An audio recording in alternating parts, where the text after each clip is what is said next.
मैंने रेडियो सुनने की शुरुआत आज से 7-8 साल पहले की थी। मेरी रेडियो की सुनने की शुरुआत बहुत बचपन में हो गई थी, 2002 या 3 के आसपास। रेडियो सुनने की शुरुआत तो बचपन में ही हो गई थी। नाना-नानी सुनते थे। पहली बार हमारे घर में एक रेडियो सेट आया था और उस समय शायद रेडियो मिर्ची बहुत चलता था, तो हम रेडियो मिर्ची पे एक उल्टा-पुल्टा नितिन करके उसका शो आता था, उसे सुनते थे। एग्जैक्ट याद तो नहीं है, पर शायद सन 2000 के आसपास, क्योंकि घर में रेडियो रहता था तो घर वाले चलाते थे सुबह। रेडियो सुनना लगा ये 2006 के आसपास से, जब मेरे चाचा ने एफएम रेडियो सुनाना शुरू किया। वो संभालने से भी थोड़ा सा पहले, क्योंकि बहुत छोटे थे, चलना फिरना सीखते थे और बोलना सीख रहे होंगे, तो हल्की हल्की धुंधली यादें हैं कि पिताजी नीम के पेड़ के नीचे बैठकर रेडियो सुनते थे, हम कुछ खेल रहे होते थे और फिर उसके बाद आगे की जर्नी है। सुनने की शुरुआत आई गेस अराउंड 2013 में, जब मैं 8th क्लास में होंगी। तब रेडियो मिर्ची, रेड एफएम, बिग एफएम तब बहुत चलता था और उस टाइम ऐसे छोटे वाले फ़ोन होते थे, उसमें अगर आप छत में जाओ तो तब हमारे यहाँ सिग्नल आता था रेडियो का, तो उसमें मैं रेडियो सुना करती थी। And I used to feel that wow what a attractive voice these radio jockeys have. वो मुझे अभी भी याद है कि शाहरुख खान की डॉन फिल्म आई थी 2006 में।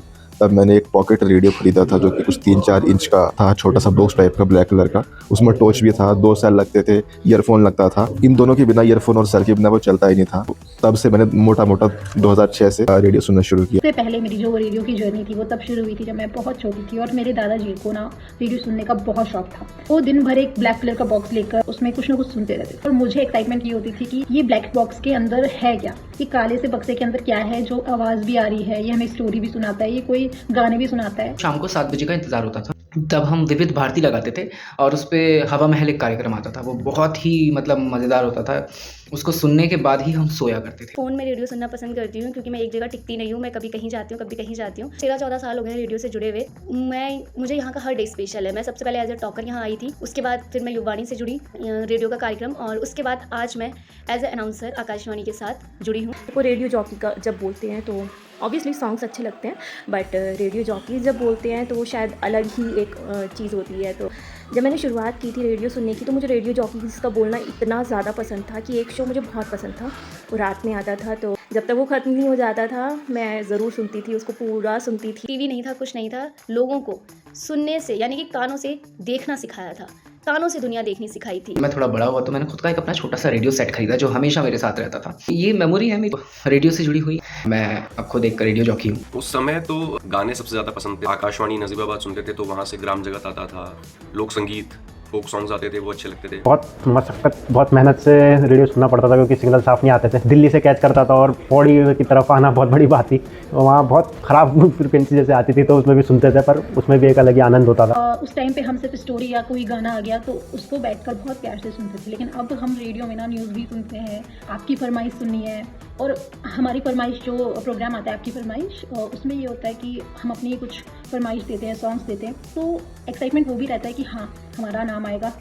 अभी तो ज़्यादा तो सॉन्ग्स अच्छे लगते हैं और कुछ बहुत सारे ऐसे प्रोग्राम्स हैं, युवाणी जैसे प्रोग्राम्स हैं, किसानों वाले प्रोग्राम, वो भी अच्छे लगते हैं। लेकिन हमारी जो पहली चॉइस होती थी रेडियो सुनने में, वो कॉमिक्स हमें अच्छी लगती थी और अमीन सयानी का कार्यक्रम आता था संगीत माला वाला, वो हमें बहुत बढ़िया लगता था। रिसेंटली मेरी मम्मी ने एक छोटा नोकिया का फ़ोन लिया था, मैंने उसमें भी रेडियो सुना है अभी रिसेंटली, एंड कार में भी सुना है सबसे पहली बार तो लाइक या वो 8th क्लास में जो छोटा फ़ोन। एक्चुअल रेडियो में मैंने शायद ही कभी रेडियो सुना हो। मुझे गाने बहुत पसंद थे फर्स्ट ऑफ ऑल, प्रोग्राम्स भी अच्छे लगते हैं, इन्फॉर्मेटिव जो हो, जो हमारे कल्चर के बारे में बताएं या फिर कुछ भी ऐसी अलग सी information, would love to listen to that. शुरू में क्या था कि रेडियो में मैं स्कूल से आता था और उसके बाद रेडियो ऑन कर लेता था। मुझे गाने सुनने होते थे, एंटरटेनमेंट कहीं से मिल नहीं पाता तो मैं रेडियो सुनता था। रेडियो में सिर्फ गाने सुनता था, मुझे और कुछ नहीं सुनना होता था। लेकिन टाइम के साथ साथ अभी आज के टाइम में मैं गाने कम सुनने की कोशिश करता हूँ। जो बस रेडियो पे जो बोलने वाला है, वो कैसे बोलता है, क्या उसका स्टाइल है, क्या उसके शब्द हैं, वो सुनने के लिए मैं रेडियो सुनता हूँ आजकल। स्पेशल याद में तो मैं यही कहूँगा कि हमने एक वॉकमैन खरीदा, मैंने और मेरे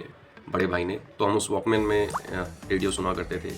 आजकल तो लोग एफएम सुनते हैं, पर मैंने तो वो भी सुना हुआ है शॉर्ट वेव में। जो पहले रेडियो आता था शॉर्ट वेव में आता था, मीडियम वेव में आता था और उसे सेट करना पड़ता था पीछे से, और एएम की फिर वो भी आती थी तो वो भी सुनते थे, पर उसमें चैनल ज़्यादा तो आते नहीं थे, एक दो चार ही चैनल आते थे। फिल्म से हम लोग सभी प्रभावित होते हैं, पता नहीं हमारे यहाँ का कुछ इतना बड़ा हिस्सा है जीवन का फिल्म, कि हम सभी कहीं ना कहीं किसी रूप में प्रभावित होते हैं फिल्म से। तो वही चीज़ थी कि हम फिल्मों को रेडियो के माध्यम से सबसे पहले जान पाए। जब हम फिल्मों के ट्रेलर्स आया करते थे, हम वेट किया करते थे हमारे पसंदीदा हीरो के, अमिताभ बच्चन की फिल्म कब आएगी, तो उनका हम इंतज़ार कर रहे होते थे। तो जो भी ट्रेलर आया करता था, ऐड आया करता था, वो हमें विजुलाइज कराता था कि इस तरीके से बोल रहा हूँ, ये एक्शन हो रहा हो। ऑफ कोर्स मैं दादाजी के साथ बैठ के सुनती थी, तो मैं उनसे पूछती थी इस बॉक्स के अंदर क्या है, तो वो कहते थे जादू है। मैजिक है। तो अभी भी लगता है कि सच में रेडियो एक जादू है। नॉस्टैल्जिक याद है, मैं अपने पड़ोसी के घर जाया करती थी। So she used to listen to the radio of, I guess that RJ was Nilesh Sharma, programme was यादों का इडियट बॉक्स। सो वो सुनती थी एंड वो अपने किचन की खिड़की में रखती थी ताकि ऑफ कोर्स साउंड अच्छे से आ सके, फ्रीक्वेंसी चैनल पकड़ सके। उनकी खिड़की से वो ठंडी ठंडी हवा आती थी। I that memory is so fresh in my mind, like that fresh breeze, you know, that memory is very special for me. वो याद मेरे लिए बहुत स्पेशल है। I don't know why, but it somehow connects to the radio and to all the vibe that radio brings in.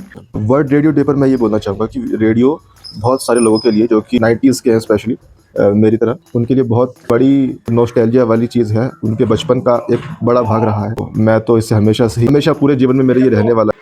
Happy world radio day.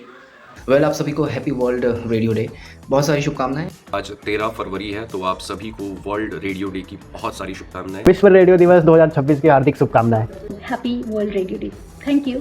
विश्व radio दिवस की बहुत बहुत शुभकामनाएं। Happy world radio day 2026। Happy world radio day 2026।